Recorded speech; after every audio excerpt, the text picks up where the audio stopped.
Shortly after the first battle of Geonosis, which began the brutal Clone Wars, Jedi General Mace Windu was deployed to the distant grassy world of Omphalos, where the Republic had received reports about a deadly planet-killing superweapon. While there, his ship was viciously shot down, killing all of his clone troopers on board, leaving him shocked and saddened at their brave sacrifice. So, I'm going to break down the time Mace Windu lost his whole squad of clone troopers and was able to stop a planet-killer superweapon from threatening the galaxy.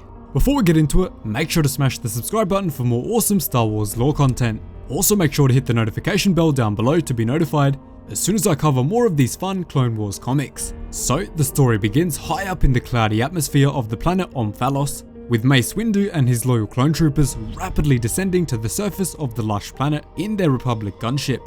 They have been assigned by the Jedi Council to scout out and destroy a potential planet-killer superweapon, which they have received multiple reports about in the past weeks. As you can imagine, Windu is very concerned about this potential development, so is taking no risks. Unfortunately, only moments after the squad are able to see solid ground for the first time in a long time, a raging red-hot separatist missile is gliding aggressively through the air, pointed directly at Mace Windu's gunship. As soon as Windu notices the flaming missile rocketing towards his ship, he bravely warns his men to hold on as tightly as they can, but moments later the craft is viciously impacted, sending it plummeting through the thick atmosphere of the planet until it is eventually crumbled to pieces by the hard rocky surface below. Unfortunately, every single clone trooper on board the Republic gunship is killed instantly, and Windu himself is knocked unconscious before being thrown out of the craft onto a nearby rock. Eventually, he is awoken out of his hazy state to the sight of a large creature right above his head, poking his nose. Windu quickly brushes this off before standing up and glancing over in horror at the flaming wreckage of his Republic gunship, horrified at just how many of his men were killed in the violent crash. Following this, Windu closes his eyes in remembrance of the brave clones who gave their lives for the mission and is quickly greeted by the voice of Master Yoda.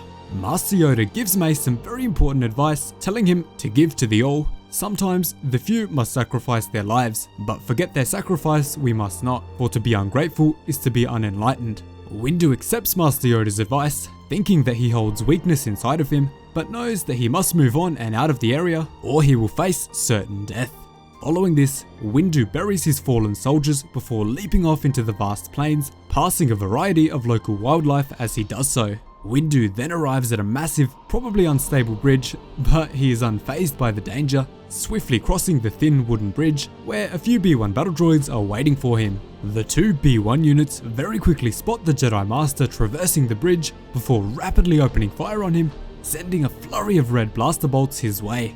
Mace Windu has no trouble dodging this fire, however, leaping up into the air with the Force before quickly igniting his purple lightsaber and landing directly in front of the battle droids.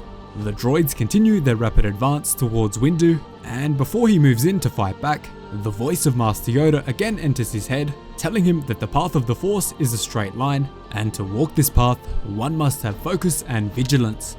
Mace probably takes this advice a bit too literally, running up to the three droids before slicing them with a clean, straight cut of his amethyst blade, sending them clanking to the ground. Immediately after, Windu shifts his focus to another group of battle droids, again pulling the same move, viciously slicing 7 more battle droids in a straight line. Master Yoda continues guiding Windu in the Force, reminding him to be focused and that nothing is impossible with the guidance of the Force. Following this, Windu pulls an absolutely awesome move, slicing 1 more battle droid's head off before forcefully punching another one in the head, crushing its inner circuitry. And let me know down below where Mace Windu ranks for you on your list of Jedi. He certainly has done some things that make people not like him, but when you see him in action with his awesome purple blade, you can't help but just enjoy his combat skill.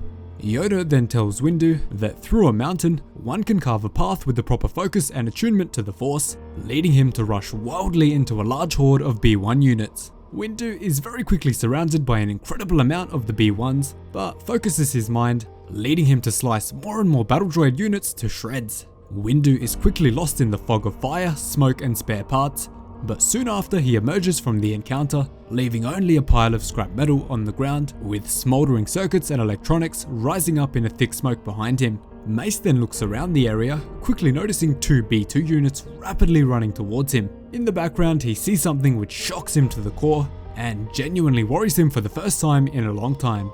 Behind the B2 units is the horrid, planet-killing superweapon with the potential to blow Coruscant or any other planet the Separatists choose to pieces. Instead of waiting for the droids to come to him, he zooms through the air, using Master Yoda's advice to slice them into pieces. He even steps on the head of one of them, crushing it instantly, before continuing his leap through the air. Honestly, how cool is this? After this, Windu finally makes his way to the shocking and terrifying superweapon before leaping up through the air and placing his blade directly through the outer shell. This quickly melts a small hole in the shell using his purple lightsaber to make his way inside of the internal casing. He then pulls out the critical electronics inside before disabling the weapon and rendering it completely useless. Windu also throws the electronics into the air before they quickly erupt into a massive red and yellow fireball, ensuring that they will never be used for evil ever again. Of course, until Galen Erso figures out how to use kyber crystals to power such a weapon.